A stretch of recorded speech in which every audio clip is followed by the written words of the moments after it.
Dieu pour renverser les forteresses. Amen. Car les armes avec lesquelles nous combattons ne sont pas charnelles. On te parle là des armes de Dieu, les armes de l'esprit. C'est l'apôtre Paul qui parle. Il dit, mais elles sont puissantes par la vertu de Dieu. Est-ce que quelqu'un peut dire avec moi, elles sont puissantes? On te parle là des armes de Dieu. Elles sont puissantes par la vertu de Dieu pour renverser des forteresses. Est-ce que quelqu'un croit aux armes de Dieu? Est-ce que quelqu'un croit en la puissance des armes de Dieu? Alors aujourd'hui, j'aimerais te parler des armes de Dieu. Pasteur Iloki, est-ce qu'on peut changer des micros? Parce que ça indispose. Amen. Un instant, s'il vous plaît. Parce que même moi, ça me perturbe.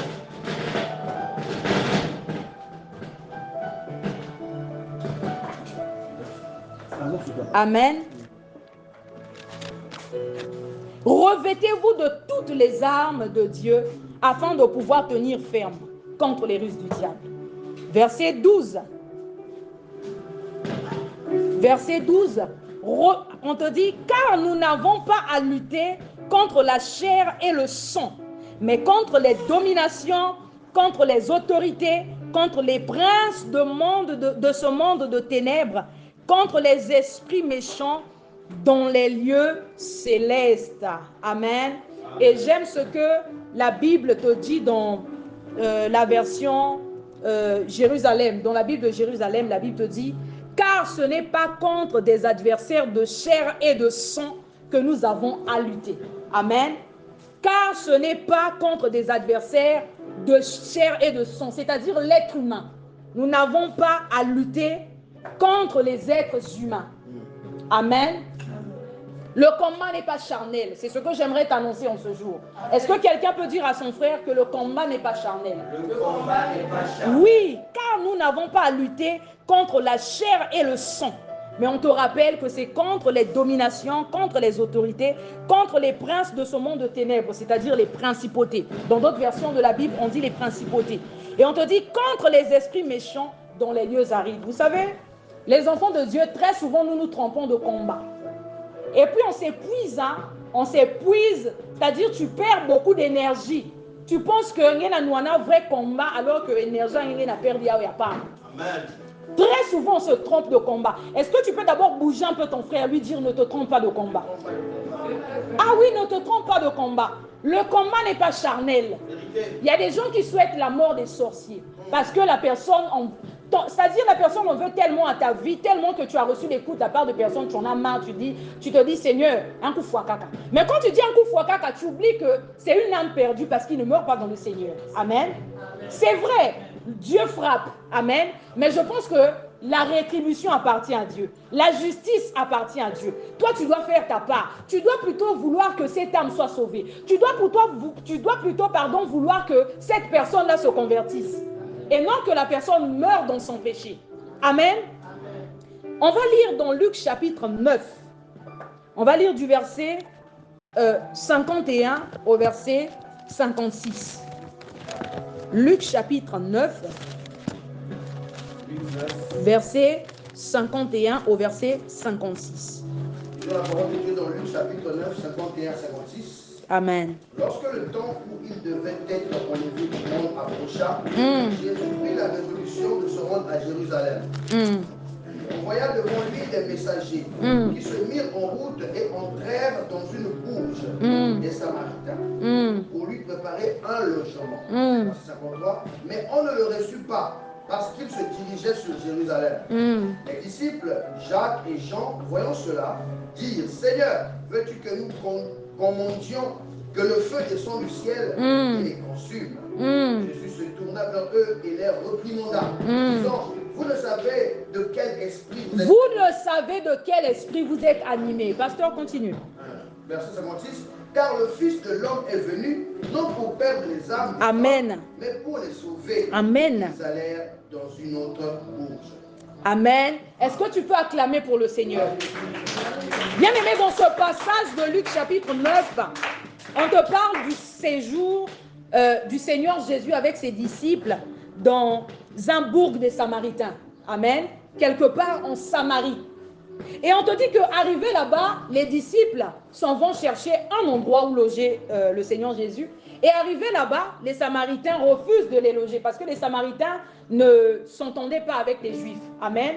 Et quand on refuse de les loger, prise de colère, ils disent au maître, c'est-à-dire au Seigneur Jésus, la Bible déclare à partir du verset 54, que les disciples Jacques et Jean, voyant cela, dirent, Seigneur, veux-tu que nous commandions que le feu descende du ciel et les consume? Donc parce qu'on avait refusé de les loger. Et j'aime beaucoup la réponse du maître. Jésus se retourna vers eux et les réprimanda. Est-ce que quelqu'un peut dire avec moi, Jésus les réprimanda? Jésus les réprimanda. Il les réprimanda disant, vous ne savez de quel esprit vous êtes animés. Yes. Vous ne savez de quel esprit. C'était des disciples, hein? Amen. C'était des disciples. C'était des disciples. Voilà pourquoi il faut avoir le discernement. Amen. Nous devons avoir le discernement. Moi, j'ai souvent l'habitude de démystifier un peu les choses. Parce que souvent, les gens prennent les hommes de Dieu pour des super-héros. Hein? Donc, il y a des super-héros, quoi. Il y a la personne n'a pas droit à l'erreur. Il y a un qui est parfait, un qui est... Amen. Je veux vraiment essayer de démystifier ça. Pourquoi? Parce que ici, on nous parle des disciples. C'était des disciples. Mais le Seigneur Jésus leur dit, vous ne savez de quel esprit vous êtes animés. Ça veut dire que Satan était passé par eux. Est-ce que quelqu'un est d'accord avec moi? Que Satan peut passer par n'importe qui. Il peut passer, même par le pasteur principal, sans effet, hein? Je ne souhaite pas ça. Amen. Mais il peut passer par n'importe qui. Voilà pourquoi il faut avoir le discernement. Amen. Ici, ce sont des disciples, des gens qui étaient avec Jésus. Mais Jésus leur dit, vous ne savez de quel... Donc eux-mêmes, ils n'étaient pas conscients qu'en ce moment-là, l'esprit qui leur animait, c'était un autre esprit. Ils n'étaient pas conscients. Voilà pourquoi il faut avoir le discernement. Je peux être là, je suis pasteur, je ne sais qui, mais il faut discerner certaines choses. Je connais le pasteur Iloki, mais un certain comportement ou certaines choses que le pasteur Iloki peut dire, conformément à la parole, je vais dire que ça, c'est pas raisonnable. Ça, c'est pas le pasteur Iloki. Le pasteur Iloki n'est pas comme ça. Amen. Voilà pourquoi il faut avoir le discernement. Pas discernement, il y a Kimuntu, là où deux fois, on se trompe. Tu regardes et puis tu commences à t'imaginer les choses. Deux fois, les gens ne sont pas ce qu'on peut sembler voir au travers d'eux. Il y a des gens, à la première vue, tu les juges mal. Quand tu vois la personne la première fois, tu peux juger un nimbi. Parce que la personne te paraît un peu... Mais après, quand tu côtoies la personne, tu te rends compte, oh, mais c'est une bonne personne. Voilà pourquoi j'ai l'habitude de dire, il faut faire confiance au témoignage de l'esprit. Moi, je peux être bien avec toi. Mais ce que l'esprit me révèle sur toi, c'est ce que moi, je prends en compte. Est-ce que quelqu'un est d'accord avec moi? Le témoignage de l'esprit. En regardant, en jugeant humainement, tu peux te tromper. Je peux trouver... la sœur Aurène qui va la compliquer, hein? Parce que je l'ai jugée d'apparence. Mais quand je m'approche, oh, mais c'est une bonne personne. Amen. Est-ce que quelqu'un est d'accord avec moi sur ce que je dis? Lève ta main, lève ta main. Amen. Il faut faire confiance au témoignage de l'esprit. Dieu ne ment jamais. Et Dieu n'a pas de parti pris. Tu peux venir là, je peux arriver là, je fais semblant devant toi. Quand je me retourne, quand tu dors, Dieu vient te révéler, il dit, ce qu'elle a mis là, c'est un masque. Regarde comment elle est. Dieu vient me démasquer. Faisons confiance au témoignage de l'esprit. Vous savez, moi, la plupart des gens, ils nous mettent tout le vraiment toute la barre. Ce sont les gens que Dieu lui-même a pris le soin de me révéler comment ils sont. Tellement que si tu viens me donner un témoignage, un mauvais témoignage sur eux, je ne te croirai pas. Je crois au témoignage de ce que Dieu m'a révélé. Même quand mes yeux peuvent sembler voir quelque chose d'autre. Parce que des fois, ça arrive. Hein. Dieu te dit que le pasteur Princillac est bien, mais face à moi, tu vois que je manifeste certaines choses, tu dis, oh, mais un mouton est bien. Amen. Est-ce que quelqu'un est d'accord avec moi? Faisons confiance au témoignage de l'esprit. Ce que Dieu te révèle de la personne. Sortons dans des jugements. Hein, à la première vue, tu as vu. Ah, il y a un habillé la sexy, et on dirait un sobabakal. Hein. Deux fois, c'est un cool façonina. Chez eux, quand tu t'habilles comme ça, c'est normal. Et même moi, pour savoir que je m'habillais mal, il fallait que j'arrive dans l'église Moutal Bapang. Et après, je me suis dit, ah, apparemment, je m'habille mal. Hein. Je m'habillais très mal, hein. Je témoigne souvent. Pour moi, c'était normal. Parce que là où j'ai grandi, tu pouvais être là, tu es en jupe. C'était normal. Maintenant, quand tu as... Amen. Est-ce que tu peux acclamer pour le Seigneur? Maintenant, moi, là même, j'ai noirci parce qu'avant, j'étais très clair. Donc, tu arrives là, les gens te regardent bizarrement. Et puis, toi-même, tu te dis, ah, apparemment, ça va pas. Hein? Tu commences à te poser des questions. Tu commences à te poser des questions. Et après, tu commences à corriger. Ah, que non, prochainement, je dois faire attention. Amen. Ne soyons pas trop durs, trop sévères. Des fois, tu es même plus sévère que Dieu. Toi, la première vue, dès que tu as vu, même erreur, tu définis maintenant la personne en fonction de cette erreur. C'est pas normal. Dis à ton frère, dis à ta soeur, c'est pas normal. Ah oui, il y a une différence entre la nature d'une personne et les erreurs d'une personne. La nature, c'est la personne, c'est ce que la personne est. Mais l'erreur, c'est ce que la personne, c'est une maladresse. Je peux être une bonne personne, mais je suis maladroite. Je ne sais pas faire attention à ce que je dis. Pour moi, je peux dire quelque chose, je trouve ça normal. Mais cela ne fait pas de moi une mauvaise personne. La mauvaise personne, c'est la nature. Il y a des gens, c'est sa nature. C'est-à-dire, les réponses. Réponse, c'est-à-dire, tu vas même préférer, c'était même mieux que Babounge du Kofi que nous réponse. Tellement que la réponse là est dure. Mais deux fois, c'est en la personne. C'est-à-dire, il y a qui fasse rien dit. La réponse, ça ne sort pas du néant. C'est sa nature. Mais il y a aussi des gens, tellement de fois, coup de la vie, trop c'est trop. La personne s'efforce, mais non, il y a beaucoup de gens qui ça marche pas. Ce n'est pas sa nature. Hein? Tu n'es pas comme ça. Amen. Fais confiance au témoignage de l'esprit. Je vous dis la vérité. Hein? Moi, à un moment, je me disais que être dur fera que Baba craint le monde. Donc, quand on était à l'école, tellement que Baba je me disais, mais moi, on me malmène trop. Et à un moment, donc, dès que je vois les gens venir de loin, je me kanga déjà figure. Et une fois, j'avais une collègue au boulot, quand j'étais arrivée au boulot nouvellement. Quand elle m'a vue, j'étais toujours... Mais la fille, on dirait qu'elle m'a compliqué. Hein? Et à la première vue, ça n'avait pas collé. Et au bout d'un certain temps, un jour, on s'est tous retrouvés là au hall. On était là, dans le service, au guichet, on était au guichet. Et on a commencé à parler. Au bout d'un certain temps, elle dit, mais apparemment, je t'avais mal jugé. Mais pourquoi la première vue, quand on te voit, tu es comme quelqu'un qui est bizarre? Je l'ai dit, pour moi, c'est une façon de me protéger. Parce que je suis ici au milieu des gens, j'ai trouvé que les gens ont la facilité de manquer de respect. Mine de rien, vous pouvez passer signer parole à Imi. Et je suis de fois obligée d'être dur comme ça vous allez me craindre. Donc c'était pour vous que je faisais ça. Ah, mais vraiment, mais tu es comme un homme, toi. Amen. Mais ce n'est pas la nature. Il faut que la personne s'approche de toi. Et même moi-même, j'ai le témoignage d'une personne à la première vue. J'avais toujours dit, je disais toujours à maman Loulou, mais toi, à la première vue, quand on te voit, tu fais peur. Hein? Mais quand je t'ai côtoyé, j'ai dit, mais c'est une merveilleuse personne. C'est une très... J'ai dit, mais pourquoi à la première vue, tu donnes cette impression? Tu es dur, alors que moi-même, je suis comme ça. Mais il y a des gens comme ça. Quand tu regardes l'apparence, tu les juges mal. Et il y a aussi des gens, comme les mamans merveilles, dès que tu vois, tu sais que c'est une bonne personne, ça se fait voir. Il y a aussi des gens comme le pasteur Hiloki, dès que tu vois, tu sais que c'est une bonne personne. Amen. Est-ce que tu peux acclamer pour le Seigneur? Il y a des gens comme les papas. Tu n'as pas besoin qu'on vienne t'expliquer. Dès que tu le vois, tu sens que ça c'est une bonne personne, le papa là. Amen. Et il y a aussi des gens, il faut prendre le temps de les côtoyer. Voilà pourquoi on doit sortir dans les jugements.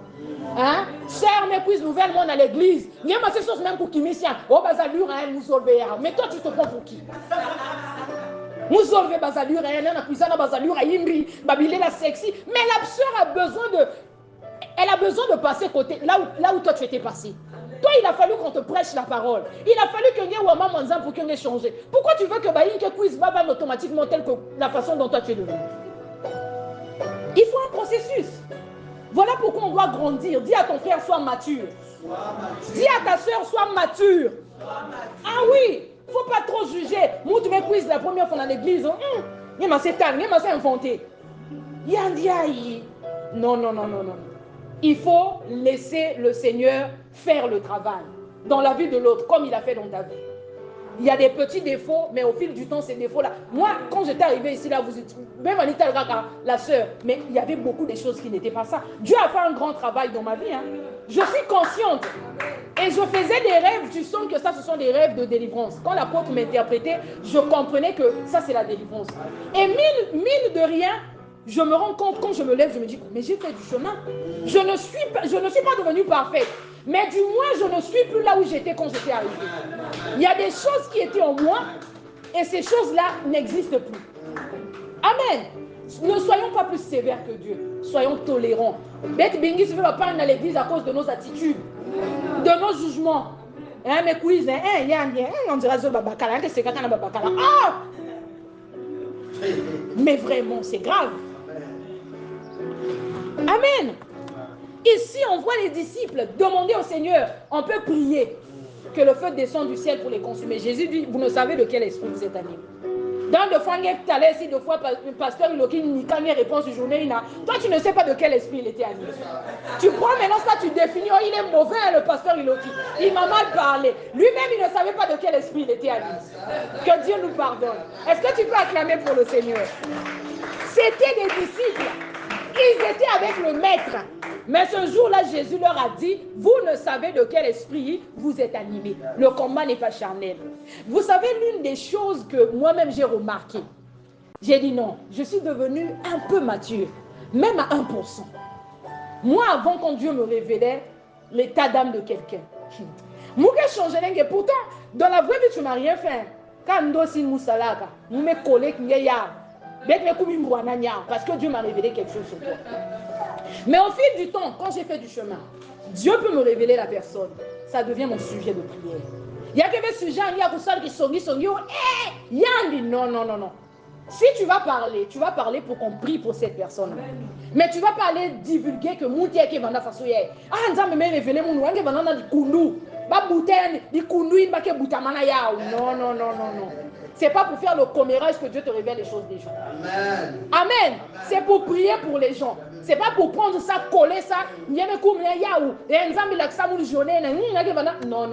C'est pas pour ça. C'est pour prier pour la personne. Arrêtons de définir les gens en fonction de leurs erreurs. Dis à ton frère qu'il y a une différence entre la nature d'une personne et les erreurs d'une personne. Sachons faire la différence. Une personne qui de nature est mauvaise, ça c'est sa nature. Mais une personne qui est maladroite, ce sont des erreurs. Un zavé, il ne sait pas que Zosman est normal, mais ce n'est pas normal. Il faut par contre lui dire que non, ma soeur ou mon frère, dorénavant, au lieu de dire ça, il faut savoir parler. C'est ça. Amen. Deux fois, on passe à côté des bonnes choses. Deux fois, Dieu allait passer au travers de cette personne-là pour te faire du bien. Mais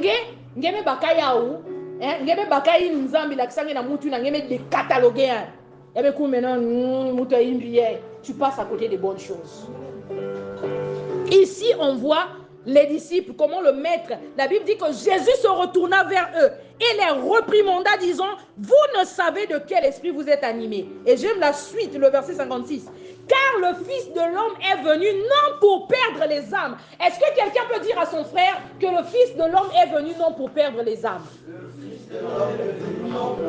Le Fils de l'homme est venu non pour perdre les âmes des hommes, mais pour les sauver. Amen. Dieu n'est pas venu pour perdre les âmes. Donc qu'il meure dans son péché. Là où la Bible déclare qu'il y a une fête, il y a de la joie dans le ciel lorsqu'un seul pécheur se répand. Donc aussi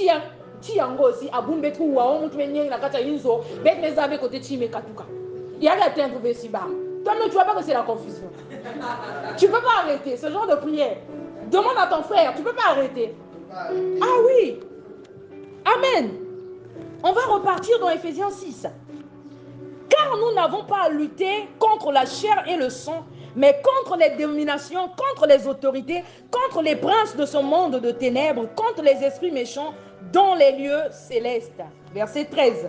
C'est pourquoi prenez toutes les armes de Dieu afin de pouvoir résister dans le mauvais jour et tenir ferme après avoir tout surmonté. Bien aimé, j'aime ça. On te dit, prends toutes les armes de Dieu afin de pouvoir résister d'abord dans le mauvais jour. Donc, on t'apprend que on résiste dans le mauvais jour avec les armes de Dieu. Je suis surpris de voir que dans certaines églises, chicoter Satan. Ah! Mais c'est pas possible. C'est-à-dire, Ça, c'est pas l'anecdote que l'apôtre Théo nous raconte souvent, que Dieu appelle les anges et dit c'est maintenant Satan qui fait ça en ce moment. Donc, on se moque de vous quand vous faites ça. On chicote Satan.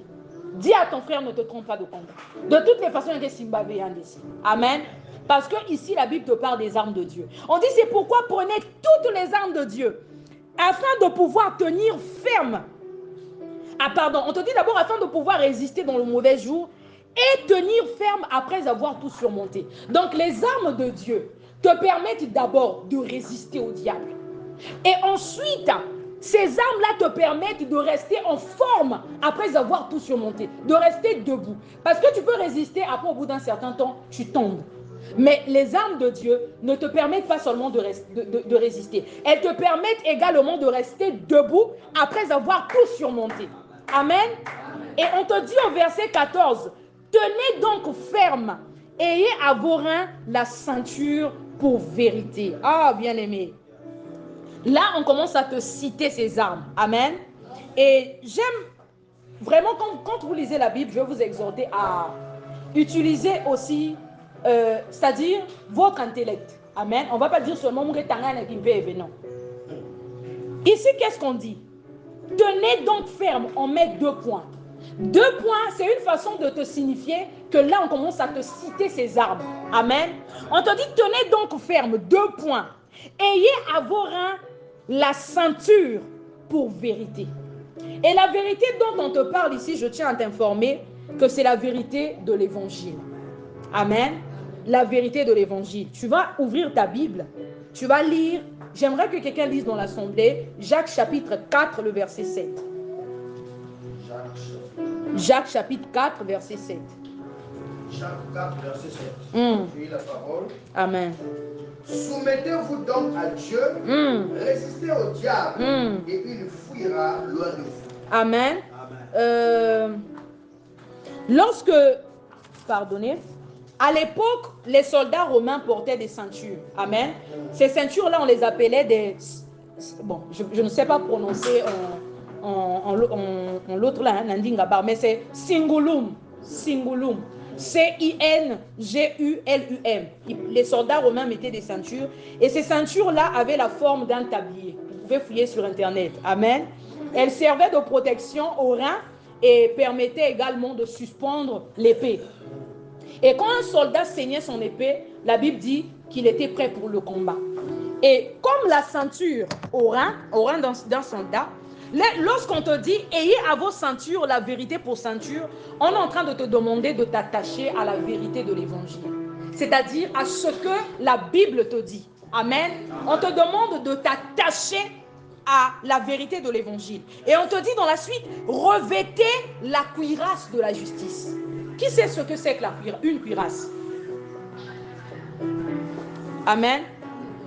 Qui sait ce que c'est qu'une cuirasse? Une cuirasse, c'est quelque chose qui permet aux soldats romains, de protéger toute cette partie. Amen. Ça leur permettait de protéger le torse ainsi que les épaules. Et ici, on te dit, revêtons la cuirasse de la justice. C'est une façon de te dire que tu dois être juste, d'être juste. Et cette justice-là te servira de protection. Tu vas ouvrir ta Bible, tu vas lire dans 1 Jean chapitre 3, le verset 7. Il n'y a que le pasteur Iloki qui est motivé, qui ne fait que lire. 1 Jean 3, le verset 7. Je lis la parole de Dieu dans 1 Jean chapitre 3, le verset 7. Petit enfant, que personne ne vous séduise. Celui qui pratique la justice est juste. Amen. Comme lui-même est juste. Amen. Celui qui pratique la justice est juste comme lui-même est juste. Donc là, quand on te dit de prendre pour cuirasse la justice, on est en train de te dire que lorsque tu es juste, cette justice-là, lors du combat, le fait que tu sois juste, ça assure ta protection. Amen. Amen. Et on avance au verset 15. Mettez pour chaussure à vos pieds. Ah, j'aime cette partie. Le zèle que donne l'évangile. J'avais déjà prêché sur ça. Qui se rappelle?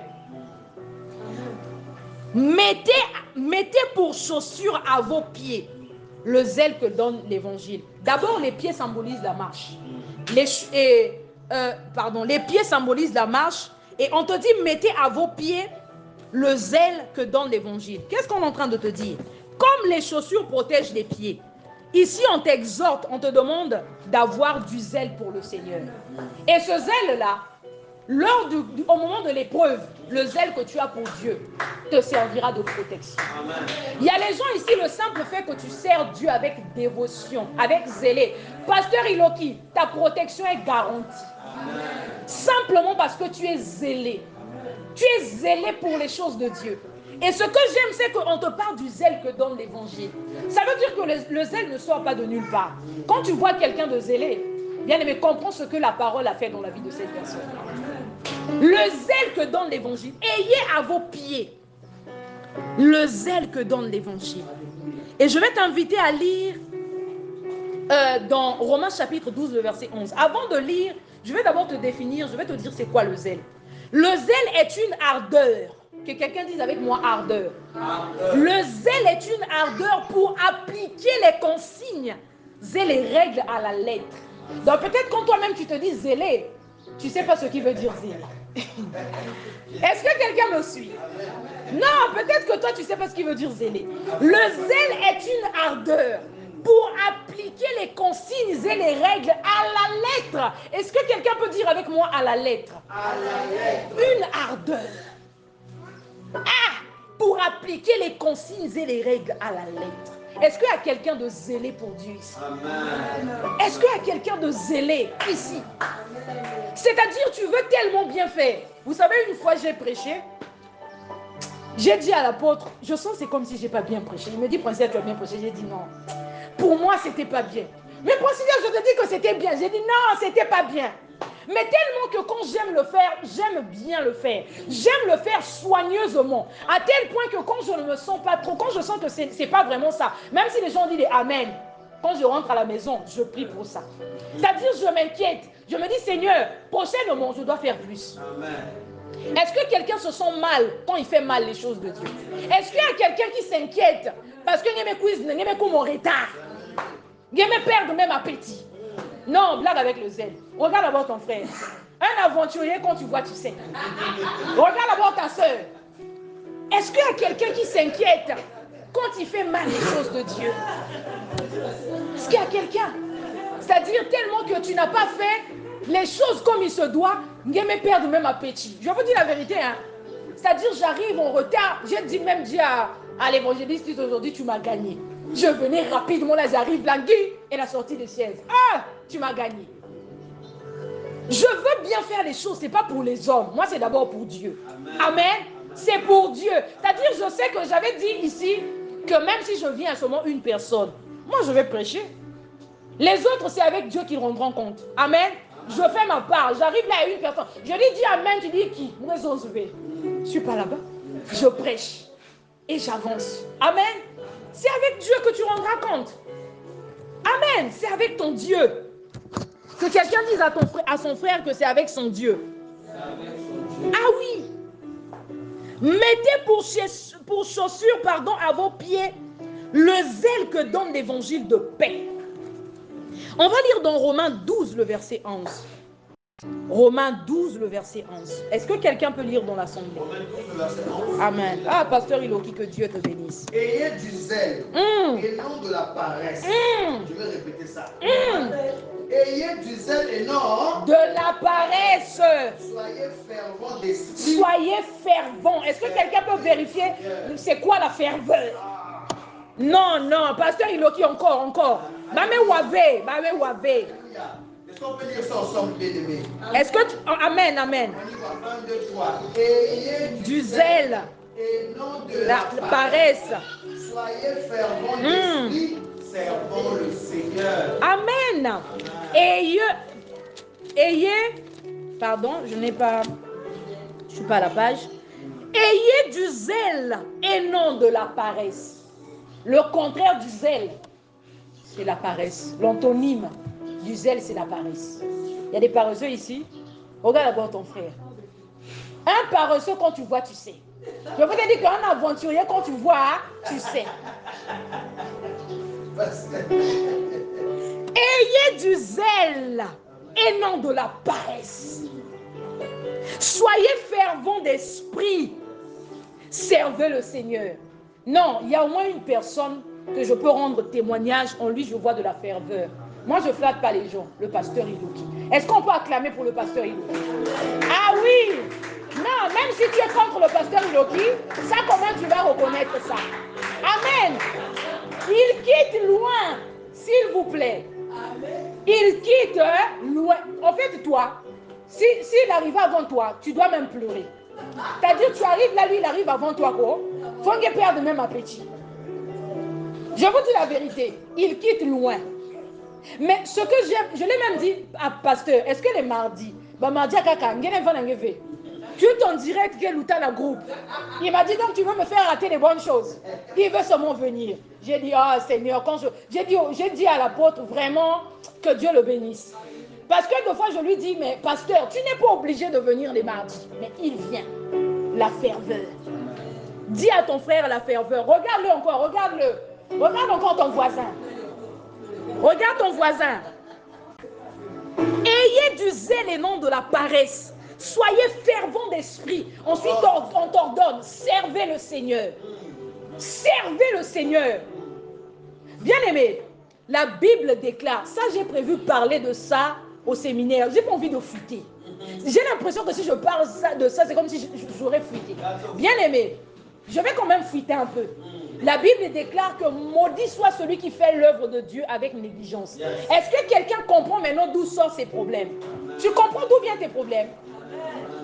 Celui qui fait, maudit soit celui qui fait l'œuvre de Dieu avec négligence. On est en train de te dire que le fait de faire l'œuvre de Dieu négligemment, il y a une malédiction qui est collée sur toi. Tu comprends pourquoi tes affaires ne marchent pas. Tu comprends pour toi pourquoi ce que tu recherches ne vient pas. Tu es combattu, ma soeur avec même une soirée, mais comme moi. Est-ce qu'avant tu faisais ce genre de rêve? Ta maison est ouverte. Avant, il y avait un rêve. Baki la ngeke mbangu ngeme kum na ba rêve net mutu me diamboata le baki la ngeke souffler ngeme kum souffler. Maudit soit celui qui, est-ce que tu peux regarder ton voisin, ta voisine, lui dire ça? Maudit soit celui qui fait l'œuvre de Dieu avec négligence. Le fait de ne pas faire correctement ce qui est attendu de toi, bien aimé, il y a une malédiction qui est liée à ta vie. C'est pas moi qui le dis, c'est la parole de Dieu. C'est la parole de Dieu. Maudit soit celui qui fait l'œuvre de Dieu avec négligence. Donc,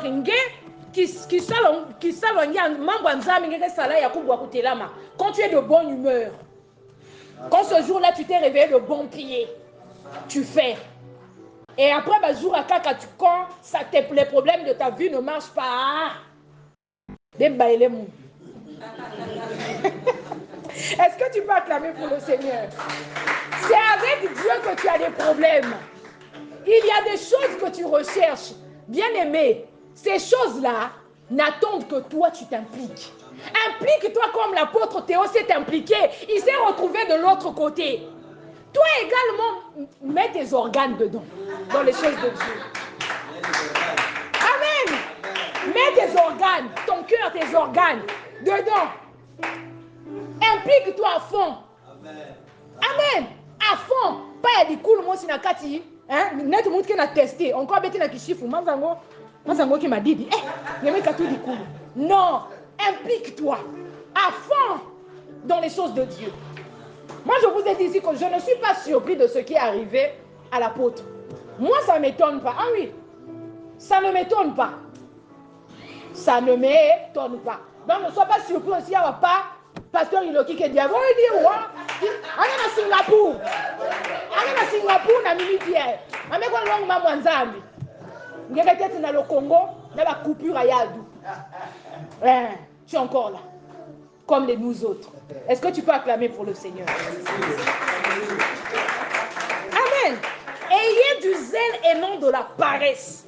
Soyez fervents d'esprit, servez le Seigneur. Pas il y a tonto. Tonto. Sœur Akouboua Koutelama. Frère Akouboua Koutelama. Non. Il faut mettre tes organes dedans. Dis à ton frère, mets tes organes.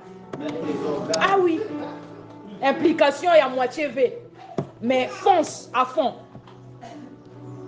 Mettez pour chaussures à vos pieds le zèle que donne l'évangile de paix.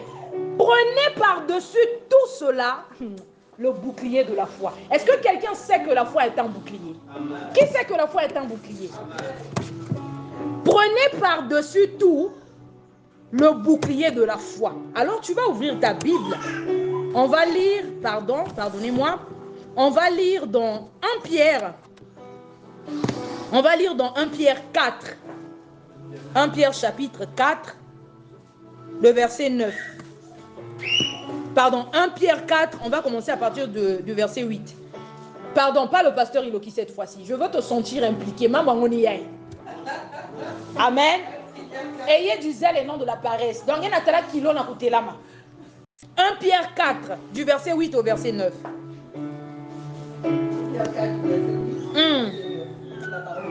Amen. Avant tout, ayez les uns pour les autres un ardent amour. Car l'amour. 1 Pierre 4, 8 à 9. Avant tout, ayez les uns pour les autres un ardent amour. Car l'amour couvre le péché. Exercez l'hospitalité les uns envers les autres. Jusqu'au verset 9. Non, tu n'as pas commencé au verset 8. C'est quelle version? Comment elle-même, elle ne sait pas c'est quelle version? D'accord. On va lire dans 1 Pierre 4, je vais lire la version 8 secondes.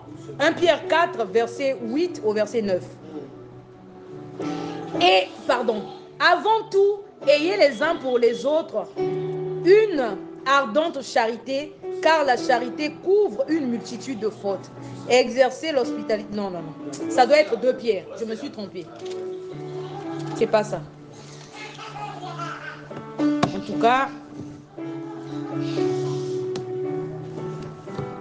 c'est pas ça. Mais qui croit que la foi est un bouclier? Amen. La foi est un bouclier. Et c'est quoi un bouclier? Un bouclier te permet de, comme on dit, de parer. Amen. Parer, c'est éviter un coup. De parer une attaque. La foi. C'est le rôle que joue la foi. La Bible déclare, or sans la foi, il est impossible d'être agréable à Dieu. Car celui qui s'approche de Dieu doit croire que Dieu existe et qu'il est le rémunérateur de ceux qui le cherchent. La foi est un bouclier. C'est-à-dire pendant que tu es dans tes combats, pendant que tu es tu traverses des moments difficiles, tu ne dois pas perdre ta foi. La foi te permet de repousser, de parer une attaque. Amen. Éviter les coups de l'ennemi. Et qu'est-ce que la Bible te dit dans la suite? On te dit, prenez par-dessus tout cela le bouclier de la foi avec lequel vous pourrez éteindre tous les traits enflammés du malin. On est en train de t'apprendre qu'avec la foi, tu peux éteindre les teints, c'est-à-dire tu peux arrêter les flèches de l'ennemi ou encore une attaque de l'adversaire. Et on te dit dans la suite, ça c'est mon verset préféré, prenez aussi le casque du salut. Que quelqu'un dise avec moi le casque du salut. Est-ce que quelqu'un peut s'occuper des enfants? Prenez aussi le casque du salut et l'épée de l'esprit. Ça c'est, je peux dire que c'est l'arme dont 80% des chrétiens maîtrisent. L'épée de l'esprit, la parole. Mais du reste, c'est un peu compliqué. Amen. Mais alors que lorsque nous lisons au verset 11 et au verset 12, on se rend compte que toutes ces armes sont importantes. La Bible dit résister au diable et il fuira loin de vous. On résiste avec quoi? Avec les armes de Dieu. Et on te dit ici, prenez aussi le casque du salut et l'épée de l'esprit qui connaît. Le casque du salut et l'épée de l'esprit, c'est quoi? Personne ne sait. Le casque du salut et l'épée de l'esprit. Évangile, sauve au moins l'honneur. Le casque du salut et l'épée de l'esprit. La parole de Dieu. Est-ce que quelqu'un peut acclamer? Acclame très fort pour le Seigneur. La parole de Dieu. Prenez aussi le casque du salut et l'épée. Vous savez, toutes les armes que nous avons citées, que ce soit la vérité, la justice, le zèle, ainsi de suite, la foi, ce sont des armes défensives. Amen. Mais lorsqu'on arrive au verset 17 ici, l'arme qu'on te cite, elle n'est pas seulement défensive, elle est également offensive. L'épée de l'esprit. Donc on te dit que c'est en même temps le casque. C'est quoi le rôle d'un casque? Le casque te permet de protéger la tête. Mais on te dit qu'en même temps c'est une épée. Est-ce que quelqu'un peut acclamer pour Dieu? Donc la parole que toi tu négliges, on te dit lis ta Bible. Faut pas ça les chicote. La parole, ça te permet non seulement de te protéger, ça te permet également de te défendre. Prenez aussi le casque du salut et l'épée de l'esprit qui est la parole de Dieu. Alors, à présent, tu vas ouvrir ta Bible. On va lire dans Matthieu chapitre 4. Matthieu chapitre 4, on va lire du verset 1 au verset 11. Est-ce que quelqu'un peut lire dans l'assemblée? Matthieu 4, du verset 1 au verset 11. Lisons au nom du Seigneur. Amen. Alors Jésus fut emmené par l'esprit de Moïse pour être tenté par le diable. Après avoir jeûné 40 jours et 40 nuits, Amen. Il eut faim. Le tentateur, s'étant approché, lui dit, si tu es fils de Dieu, ordonne que ces pierres deviennent des pains. Jésus répondit, il est écrit, Amen. L'homme ne vivra pas de pain seulement, mais de toute parole qui sort de la bouche de Dieu. Amen. Le diable le transporta dans la ville sainte, le plaça sur le haut du temple, et lui dit, Amen. si tu es fils de Dieu, jette-toi en bas, car il est écrit, il donnera des ordres à ses anges à ton sujet. Amen. Et ils te porteront sur les mains, de peur que ton pied ne heurte contre une pierre. Jésus lui dit, Amen. il est aussi écrit, Alléluia. tu ne tenteras point le Seigneur, ton Dieu. Amen. Le diable le transporta encore sur une montagne très élevée, lui montra tous les royaumes du monde et leur gloire, et lui dit, je te donnerai toutes ces choses, Amen. si tu te prosternes et m'adores. Jésus lui dit, retire-toi, Satan, Amen. car il est écrit, tu adoreras le Seigneur, ton Dieu, et tu le serviras lui seul. Amen. Alors le diable le laissa, Alléluia. et voici des anges vinrent auprès de Jésus et le servaient. Amen. Est-ce que quelqu'un peut acclamer pour le Seigneur? Que quelqu'un dise avec moi parole contre parole. Bien aimé, ce qui se passe ici, il y a des combats dans Matthieu chapitre 4. C'est parole contre parole. Jésus s'est servi de l'épée. Il s'est servi de la parole comme arme, non seulement offensive, mais également défensive. La Bible nous dit, alors Jésus fut emmené par l'Esprit, ça c'est après le baptême dans le désert, pour être tenté par le diable. Après avoir jeûné 40 jours et 40 nuits, il eut faim. Le tentateur s'étant approché, lui dit, si tu es le Fils de Dieu. Bien aimé, le diable est malin. Le diable savait qui il était. Amen. Le diable savait qui il était. Mais il vient pour lui dire si tu es le Fils de Dieu. Est-ce que tu comprends que le but du diable, c'est de te faire douter? Il y a quelqu'un ici, tellement que tu ne lis pas ta Bible, le diable te connaît mieux que toi-même. C'est-à-dire, il sait ce qu'il doit faire pour t'atteindre. Il dit, si tu es le Fils de Dieu, ordonne que ces pierres deviennent des pains. Mais comme Jésus savait qu'il n'avait rien à lui prouver, c'était une façon de dire, quand Jésus lui répond, quand il dit, l'homme ne vivra pas de pain seulement, c'est comme une façon de lui dire qu'en réalité, je n'ai pas de compte à te rendre. C'était parole contre parole, force contre force. Jésus répondit, il est écrit, l'homme ne vivra pas de pain seulement, mais de toute parole qui sort de la bouche de Dieu. Le diable le transporta dans la sainte ville, le plaça sur le haut du temple, du temple, pardon, et lui dit, il change de stratégie. Si tu es le fils de Dieu, jette-toi en bas. Et puis il maîtrise les Écritures. Bon, toi tu ne connais pas les Écritures. Même le diable maîtrise mieux les Écritures que toi. C'est grave, hein? Regarde d'abord ton voisin. Regarde ton voisin, quand celui qui ne veut pas le voir, il faut le regarder. Le diable maîtrise les Écritures mieux que toi, c'est grave. Il faut que ça même insomnie, ça maman voit. C'est un challenge. C'est un défi. Prends ça comme un défi. Amen. Jésus répondit, il est écrit, l'homme ne vivra pas de pain seulement, ainsi de suite. Le diable le transporta dans la ville sainte, le plaça sur le haut lieu et lui dit, si tu es le fils de Dieu, jette-toi en bas, car il est écrit. Il donnera des ordres à ses anges à ton sujet. Et ils te porteront sur les mains de peur que ton pied ne heurte contre une pierre. Et puis c'est vrai. C'est vrai.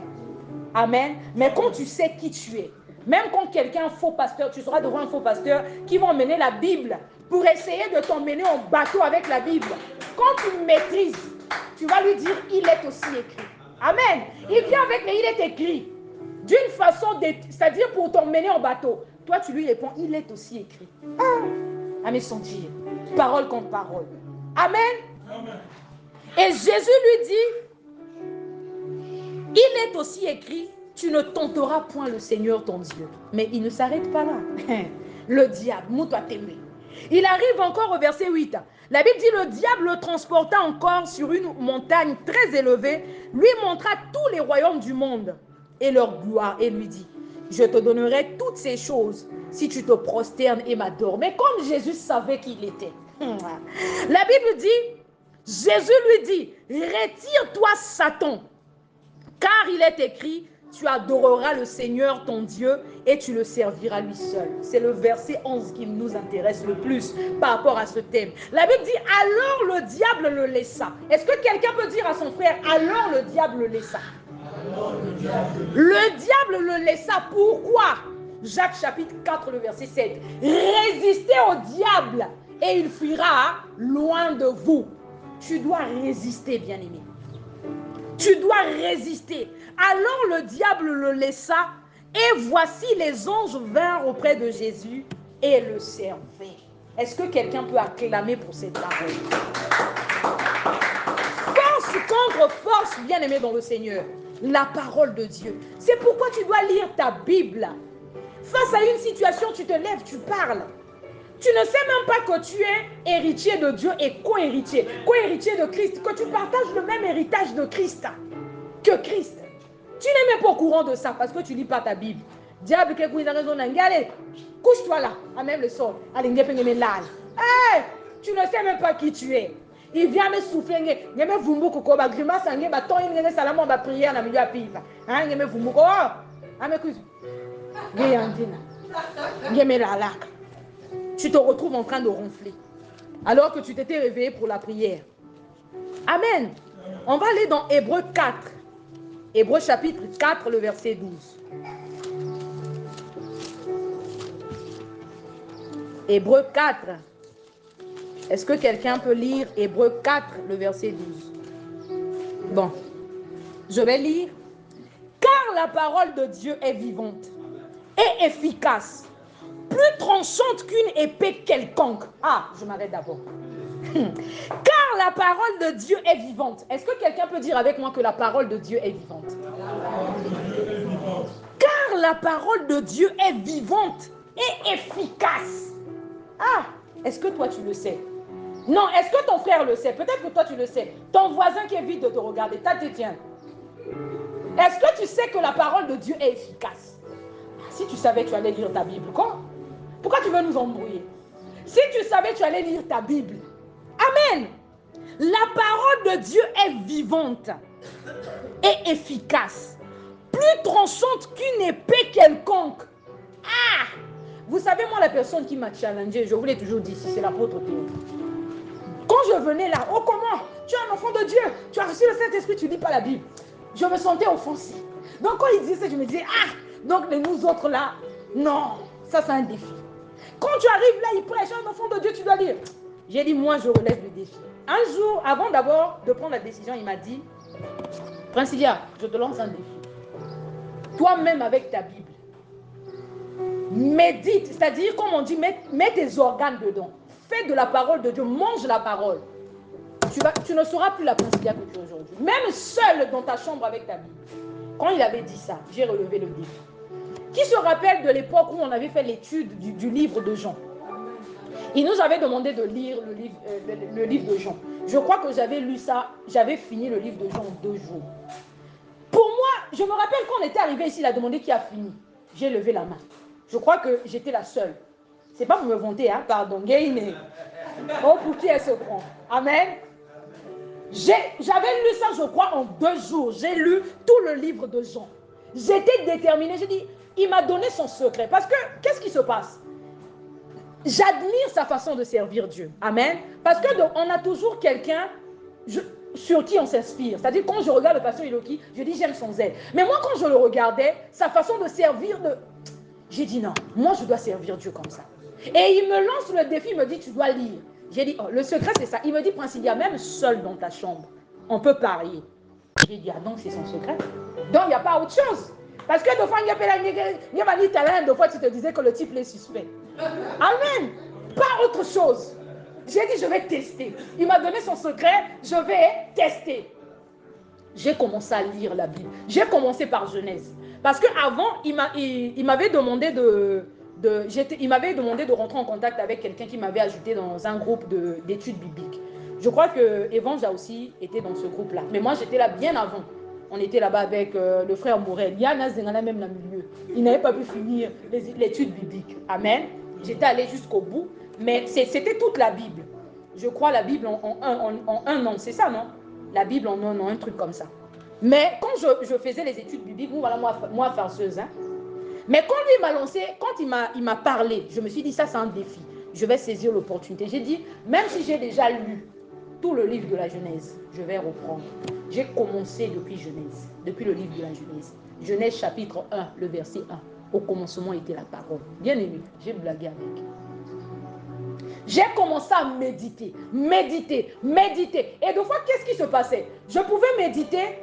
Je finis le livre de la Genèse, je me réveille un bon matin, je me dis non, je dois encore repartir. Peut-être qu'il y a quelque chose que je n'ai pas compris. Je retourne. J'ai avancé. Genèse, ainsi de suite. Je ne m'intéressais pas avant dans le livre de la chronique. C'est là que j'ai su, en réalité, chronique, 1 chronique, 2 chroniques, ce sont les mêmes histoires dans le livre des rois. En réalité, ce sont des histoires des rois de Juda. Je ne savais pas. J'ai commencé à méditer, j'ai entamé, j'ai foncé, j'ai fini les psaumes, j'ai foncé, j'ai entamé le Nouveau Testament, j'ai commencé à avaler. C'est comme ça que j'avais fait. Et au bout d'un certain temps, c'est maintenant l'inspiration des prédications qui montait. Je pouvais être là, je pense à un verset, automatiquement, je fais le rapport entre un verset et tel verset. Ce que je suis en train de faire, je prêche, ici, j'ai mentionné, j'ai cité la parole de Dieu comme l'épée de l'esprit. Je suis allé dans Matthieu chapitre 4. Je suis allé dans Hébreux chapitre 4. Ça ne sort pas du néant. C'est la suite de ce que j'avais emmagasiné. Amen. La foi vient de ce qu'on entend. Et ce qu'on entend vient de la parole de Dieu. Il n'y a pas la magie. Il m'avait dit, Prince, il n'y a pas un autre secret.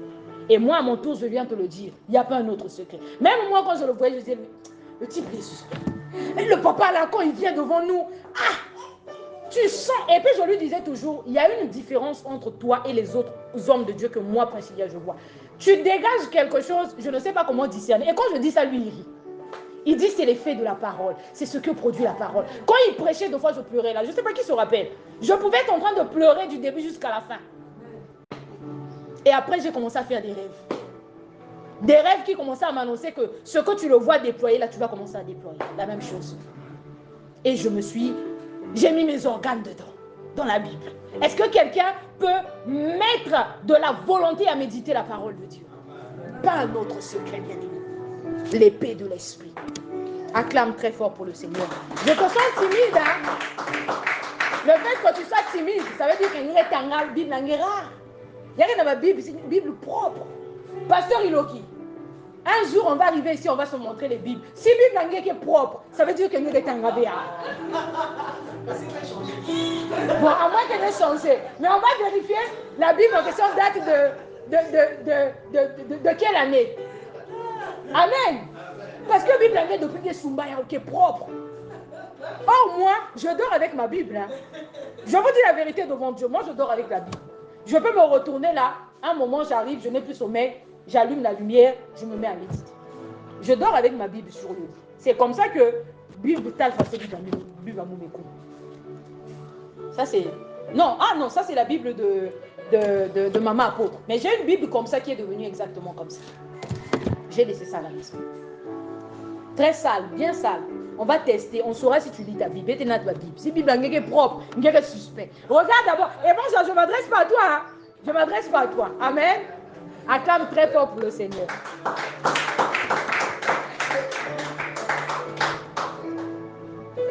Prenez par-dessus tout cela le bouclier de la foi avec lequel vous pourriez éteindre les traits enflammés du malin. Prenez aussi le casque du salut et l'épée de l'esprit qui est la parole de Dieu. Alors, ce que j'ai constaté, pasteur Iloki, qui connaît la chanson de L'Osambo de Mopanga, j'ai essayé de regarder la plupart des gens, des prédicateurs que j'ai écoutés, qui ont développé sur les armes de l'esprit, ils ont mentionné la prière. Amen. Mais quand tu lis la Bible, il faut faire très attention. Je fais attention aux détails. Je lis ma Bible avec mon dictionnaire, avec d'autres versions de la Bible, pour comparer. C'est important. Qu'est-ce que je remarque? Quand tu lis au début, c'est surtout ça ce que je voulais nous faire remarquer ensemble. Quand tu lis au début, qu'est-ce qu'on te dit? C'est pourquoi prenez toutes les armes de Dieu afin de pouvoir résister, ainsi de suite. On te dit, tenez donc ferme, on met 2 points. Amen. Je veux que tu regardes en même temps. Est-ce que quelqu'un peut ouvrir sa Bible? Comme ça, tu vas remarquer ces détails. Comme ça, tu ne vas pas dire, oh non, pasteur Principien est venu nous dire du n'importe quoi. Amen. Tu vas vérifier avec moi.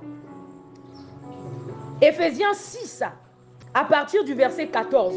Tenez donc ferme, on met 2 points. Et on commence à citer. Ayez à vos reins la vérité pour ceinture. Point virgule. Amen. Quand on met point virgule, toi-même tu sais, c'est pour continuer à citer. Amen. Parce que le point virgule sert à séparer les phrases étroitement liées par le sens ou à séparer des éléments d'une énumération. Ici, il s'agit des éléments d'une énumération. Amen. Et on te cite. Tenez donc ferme 2 points. Et à vos reins, la vérité pour ceinture. Point virgule. Revêtez la cuirasse de la justice. Point virgule.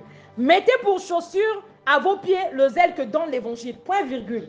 Prenez par-dessus tout cela le bouclier de la foi avec lequel vous pourrez éteindre les traits enflammés du malin. Point virgule. Verset 17. Prenez aussi le casque du salut et l'épée de l'esprit qui est la parole de Dieu. Point. Que veut dire point? C'est fini. Mais maintenant, ce que j'aime, la parole. Non, chacun de nous a son domaine de définition. Pardonnez-moi, j'aime trop lire la Bible. Donc du coup, c'est ma façon de manifester la joie. Ce que je ressens quand je médite. Amen. Ils ont mis point. Mais ensuite, on te parle maintenant de l'importance, du rôle capital de la prière.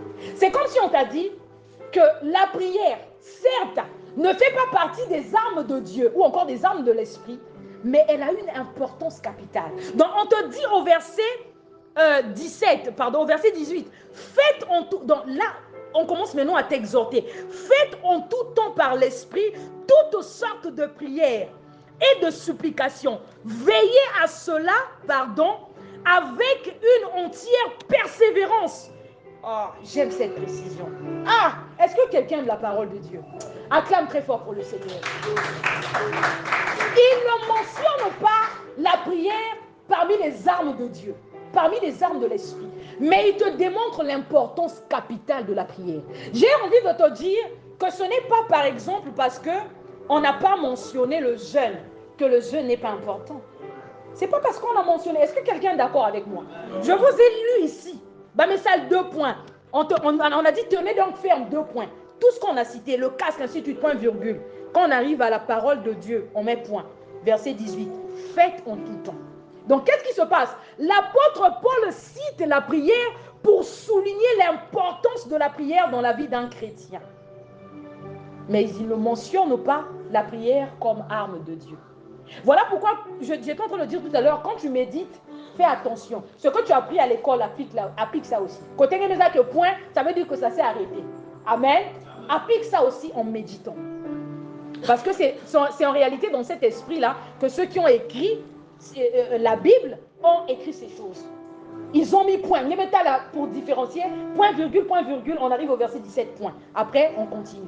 Mais j'aime quand j'entends quand même la chanson qui sort. Lo sabon de mopanga. Amen. Même si on n'a pas mentionné ça parmi les armes de Dieu, mais l'apôtre Paul te démontre l'importance de la prière dans la vie d'un chrétien. J'aimerais que tu acclames encore très fort pour le Seigneur. Alors, pour terminer, en parlant de la prière, tu vas ouvrir ta Bible. C'est vraiment l'un des passages que j'aime énormément. On va lire d'abord dans 2 Chroniques 32 et ensuite on va lire dans 2 Rois 19. Je vous ai dit, Chroniques et le livre des rois, c'est la même chose. Dans les livres de Chroniques, on parle des rois de Juda et dans Rois, on parle des rois de Juda et des rois d'Israël. Amen. Donc tu vas ouvrir ta Bible dans 2 Chroniques 32. On va lire du verset 18 au verset 22. 2 Chroniques 32, du verset 18 au verset 22. Est-ce que quelqu'un peut lire dans l'Assemblée?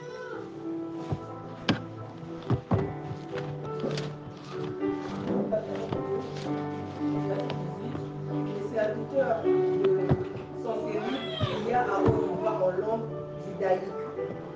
Évangile à volume. Hein? Afin de jeter l'effroi et l'épouvante parmi le peuple de Jérusalem. Amen. Qui était sur la muraille. Et de pouvoir ainsi s'emparer de la ville. Au verset 19, ils parlèrent du Dieu de Jérusalem, comme des dieux des peuples de la terre, ouvrage de main d'homme. Au verset 20, le roi d'Ézéchias et le prophète Ésaïe, fils d'Amo, se mirent à prier à ce sujet et ils prièrent au ciel. Amen. Au verset 21, alors l'Éternel envoya un ange qui extermina dans le camp du roi d'Assyrie. Tu t'arrêtes au verset 22. Qui extermina dans le camp du roi d'Assyrie tous les vaillants hommes, les princes et les chefs. Et le roi confus retourna dans son pays. Il entra dans la maison de son Dieu. Et là, ceux qui étaient sortis de ses entrailles le firent tomber par l'épée.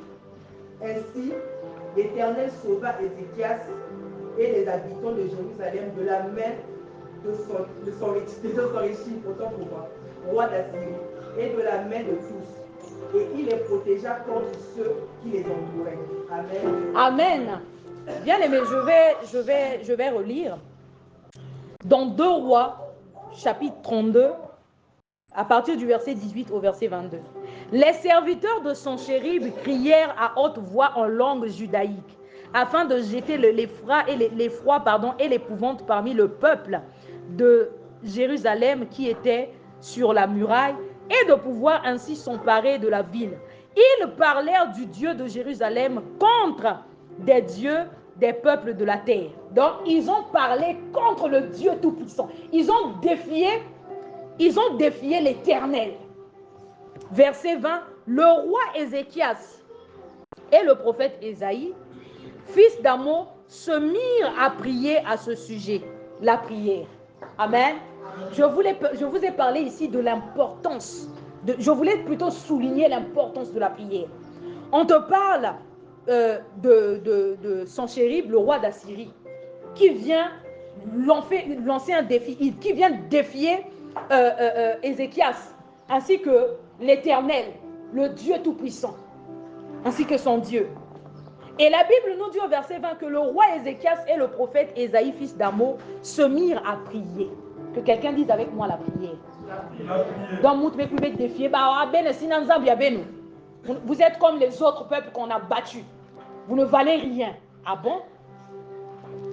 On dit ici qu'avec le prophète Ésaïe, ils se mirent à prier à ce sujet. Et ils crièrent au ciel. Ici, dans Chronique, on ne donne pas trop les détails. Je vais d'abord dans Roi. Parce que dans Roi, on parle de la prière en question. Est-ce que quelqu'un a envie de savoir quel genre de prière ils avaient adressé à Dieu? Amen. On va lire cette prière. Parce que dans 2 Chroniques, ici, directement au verset 21, on dit alors l'Éternel envoya un ange. Non, ils n'ont pas parlé de la prière. J'ai envie de lire cette prière. On va lire dans 2 Rois 19. À partir du verset 14. 2 Rois 19, à partir du verset 14. 2 Rois 19.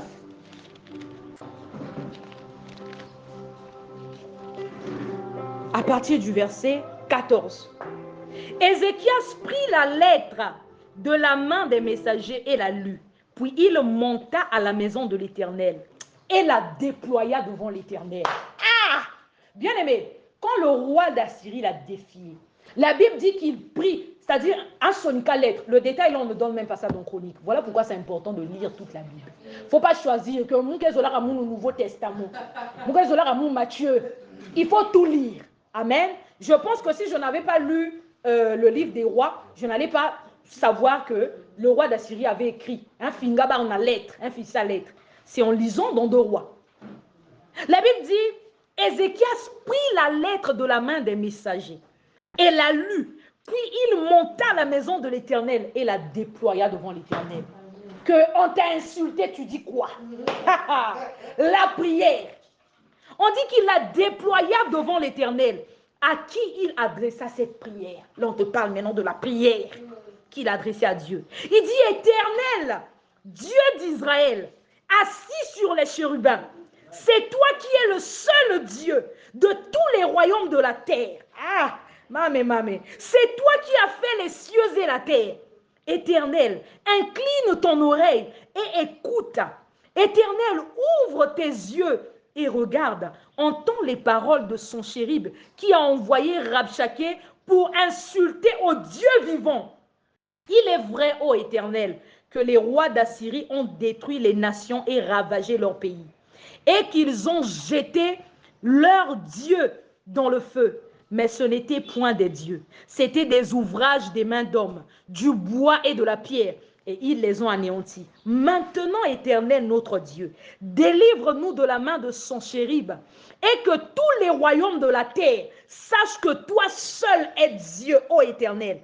Ah, bien-aimé, j'aime la suite. Alors Ésaïe, fils d'Amo, envoya dire à Ézéchias, ainsi parle l'Éternel, le Dieu d'Israël.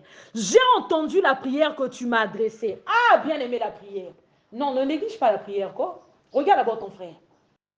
Ne néglige pas la prière. Ici, je veux souligner l'importance de la prière. Certes, on n'a pas mentionné la prière parmi les armes de l'esprit, mais je veux souligner l'importance de la prière. Amen. On les a défiés. Mais qu'est-ce que lui, il a fait? La Bible dit qu'il est monté, il allait prier. Il a pris la lettre. Lettre à ma finga. Il a déployé ça devant l'Éternel. Et il a adressé une prière. Amen. Tu es en train de blaguer. Pour ton problème, tu ne sais plus quoi faire. Bien aimé, déploie ça. Ma finga, déploie ça devant Dieu. Que Seigneur, glorifie ton nom maintenant. On t'a défié, on m'a dit on t'a défié. C'est pas moi qu'on a défié, c'est toi. Parce que c'est toi qui es le maître des temps et des circonstances. Est-ce que quelqu'un peut prendre sa situation et la déployer devant Dieu? Que Seigneur, assez. Il a adressé une prière. La Bible dit, alors Ésaïe, fils d'Amo, envoya dire à Ézéchias, ainsi parle l'Éternel, le Dieu d'Israël, j'ai entendu la prière que tu m'as adressée au sujet de son chérib roi d'Assyrie. Voici la parole que l'Éternel a prononcée contre lui. Bon, ça, je ne vais pas lire. Je vais repartir pour vous lire ce qui s'était passé dans la suite, pour gagner en temps. On repart dans 2 Chroniques 32 au verset 21. Alors l'Éternel envoya un ange qui extermina dans le camp du roi d'Assyrie tous les vaillants hommes. Est-ce que Baba est fait dans le noir? La prière. La prière, bien-aimé. Je vous ai dit, certes, on n'a pas mentionné la prière parmi les armes de Dieu, mais on a souligné l'importance de la prière. L'Éternel envoya un ange qui extermina dans le camp du roi d'Assyrie tous les vaillants hommes, les princes et les chefs. Et le roi confus retourna dans son pays. Il entra dans la maison de son Dieu, et là, ceux qui étaient sortis de ses entrailles le firent tomber par l'épée. Verset 22. Ainsi l'Éternel sauva Ézéchias et les habitants de Jérusalem de la main de son chérib, roi d'Assyrie, et de la main de tous. Et il les protégea contre ceux qui les entouraient. La prière. Est-ce que quelqu'un peut acclamer très fort pour le Seigneur?